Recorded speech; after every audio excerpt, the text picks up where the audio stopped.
I guarantee you don't even know what discipline actually is, because a lot of people think discipline is going to the gym. A lot of people think discipline is doing hard work. It's not. Discipline is not doing something that's hard. It's doing something that you specifically didn't feel like doing. So we need to explain 3 concepts which you're going to find really interesting, because there's motivation, there's discipline, and there's willpower. You need to know the difference between these 3, and most people don't even know this. Motivation is desire. It is craving. It is when you want to do something. Discipline is persisting. It's doing something that you aren't motivated for. It's doing the hard work, especially when you didn't feel like it. And willpower is resisting. It's not doing something even when you feel like it. So I'm motivated for the gym means I want to go to the gym. I use discipline to go to the gym means I didn't feel like going to the gym, but I went anyway. And I used my willpower not to eat the junk food, meant that I was motivated to eat the junk food. I wanted to, but I specifically didn't, even though I felt like it. Because motivation is fickle, it can come and go, but discipline is here to stay because it's a character trait that we can build inside of us. In fact, I think discipline is so important that I end every single one of my videos with a catchphrase: do the hard work, especially when you don't feel like it. That phrase, do the hard work, especially when you don't feel like it, perfectly encapsulates discipline. It's only discipline if you didn't feel like it. And this is why, as a man, it's so easy to win. 99% of men are just chasing instant gratification because it's so easy to fall down. They want the fast results in their business, so they're not willing to wait or to sacrifice or to set up something for the long term. They want to watch porn right now because they feel a sense of loneliness or, a sense of being deprived of intimacy, which they won't go and solve long term through improving themselves and learning how to navigate a relationship with a woman. So they'll just go and get that online right now. They want a sense of status and brotherhood, but they'll get that in video games right now because it's instant. So 99% of men are doing that. If you can become the 1% of man, and this isn't even me saying that you need to become so amazing or anything. Literally just do the fundamentals of not doing the ultimate degenerate habits, and you're already in the top few percentile of men. And getting into the top 1% of men will not come from any kind of monumental act. If you're starting to feel proper motivated right now and you've started to visualize this proper hard grunting workout and you're gonna make this fancy business, it's not about that. Beating your competition isn't about some big act that you've done. It's just about showing up every day and literally just setting the intention to try and do it a little bit better. It's the guy who stayed on the basketball court for an extra 5 minutes when everyone else went home. He's the one who becomes the world champion afterwards. There's 2 books which are very similar, which I recommend you to read.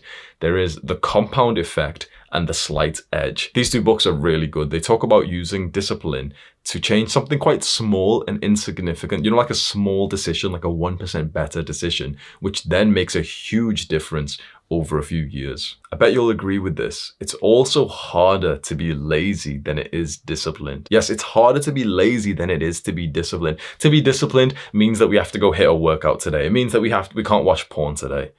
Oh, wow. It's kind of difficult, fair enough. But to be lazy, to be undisciplined is harder, because that means that then you have to deal with the demons in your mind every single day, knowing that you're not living to your potential, dealing with the negative thoughts, going to sleep and you're overthinking. You randomly get a memory of some weird, awkward thing that you did 6 years ago. You feel like crap. Everyone treats you with disrespect because you don't deserve the respect. Genuinely imagine the kind of lives that the other people live where they don't even consider something like improving their discipline. And so they just go to one easy source of dopamine to the next, to the next, to the next. They're sacrificing their future selves' happiness for today's pleasure. And then they're wondering 3 months, 6 months, 12 months down the line why they're fat and depressed. It's because they did it. It's because we did this at some point. I'm glad that we're on this pathway where we've stopped sacrificing ourselves, and instead we're making life better for our future self. Discipline is a treat for your future self. Discipline is the ultimate act of self-love, because you're saying, you know what? Here is some modern technology, porn, video games. It's been made by a company who don't give a fuck about me. If I killed myself today, this porn company wouldn't give a fuck. They'd only care because, one user's went inactive. They've ruined my life. They gave me depression. I've got fucking ED, so my dick doesn't even get hard. How is this nice for me? But if I quit watching porn today, my future self is going to be recovering slowly and slowly and slowly. 3 days in and he feels, he's got a bit more lust, a bit more male aggression inside of him. Testosterone levels are rising. 2 months without porn and you start to feel very healthy towards women and you can actually speak to them. A year without porn and you stop getting those flashes of like dirty thoughts, of dirty like images and videos that you remember.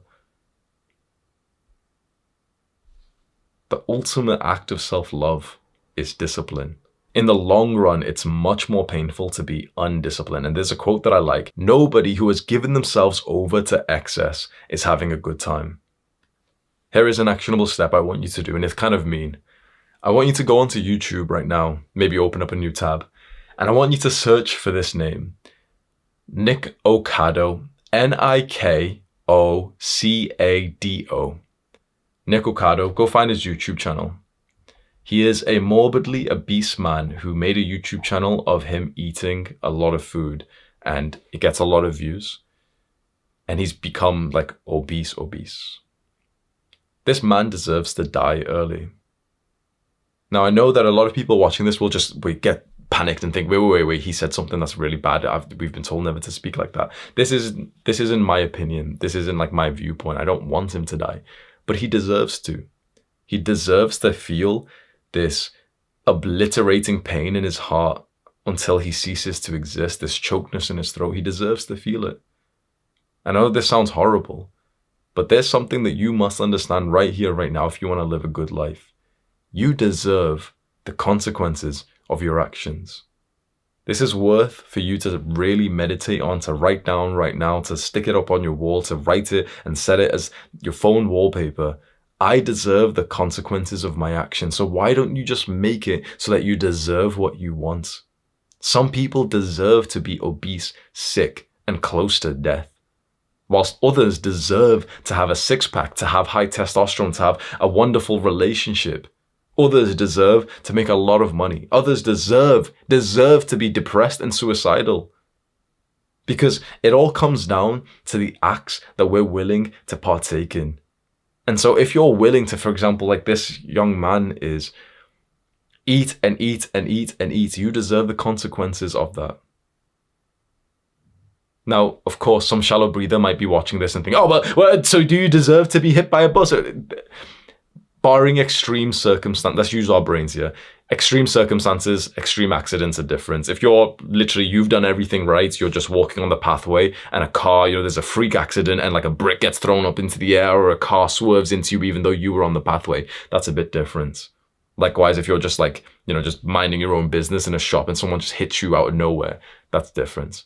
But if you're overeating your calories every single day, you deserve to be fat. And if you deserve to be fat, then you deserve to be sick. And if you deserve to be sick, then you deserve to have a higher risk of mortality. This is the consequences of a lack of discipline. And so I think for you, it is very worthwhile for you to just take a few seconds right now and think about what you want to deserve. Not what you want. Remember, nobody gives a fuck what you want, but what you want to deserve. I want to deserve a six-pack. How could I deserve a six-pack? I'll train abs 3 or 5 times a week, and I'll go on a calorie deficit, and I'll do cardio. I want to deserve a good, healthy relationship with a beautiful woman. How would I deserve that? First of all, I'll deal with some kind of problems that I've got internally. I'll learn how to actually speak to people and effectively communicate. I'll learn how to actually be, first of all, a good partner. I'll learn what that kind of woman, this high-quality woman, would be attracted in a guy. I'll develop those things myself, and then I'll also try and put my best front when it comes to dating. I'll stop watching degenerate red pill content and I'll start embracing more faith and spirituality. And then when I do meet the woman, I'll treat her right, very, very kindly, very lovingly, and I'll make it so that she is super happy with me. Doesn't sound so cool now, does it? Almost sounds like a bit stupid and autistic, but this is what you want out of life. This is how you get it. Just make it so that you deserve that thing. Take a second right now as an actionable step to just think of what you want to deserve in life. And your brain will already start to work on, okay, well, here's how we do it. What I will say is that the greatest reward of being disciplined is not the physique or the money or the girl in your arms, but but it is the man that you become. I feel good being me. And I know that there's quite a lot of guys watching this who it won't really click in their mind. So I just want to kind of explain this. Just imagine this. Like, imagine genuinely waking up every day and being happy that you are you. Because for a long time in my life, I couldn't have said this. I wanted to be that other guy. I wanted to be that guy with the real world results. I wanted to be the guy with the six pack. I wanted to be the guy who, had the likes on Instagram. I would not change myself for anyone. It's like your own internal perception. You start to like yourself. You start to respect yourself. My brain is producing more and more positive thoughts about myself than ever. Think about that. My own mind is actually starting automatically to say nice things about me through the day. When your brain wanders, when you're trying to read and it thinks about something else or it thinks about memories and stuff, my brain mostly now is going to positive stuff. Certainly in a student light. So, it's not like I'm just egotistical thinking that I'm amazing, but it's more that I've got a sense of bliss thinking yeah, well done. Yeah, awesome progress. I've been working super hard. I'm not thinking, yeah, I'm better than everyone else. And, oh, I'm so amazing. I don't need to learn anymore. It's the exact opposite. I really do think, okay, I want to learn more. What can I learn? How can I improve? So I've still got a student mindset. But it's just very positive and pleasant. I think that's the best reward of discipline so far. You liked this video, so go and watch the full guide because it took me weeks to make and it will genuinely change your life. It's popped up as a card. Go click on that right now. It's also a link in the description. Go click on that right now.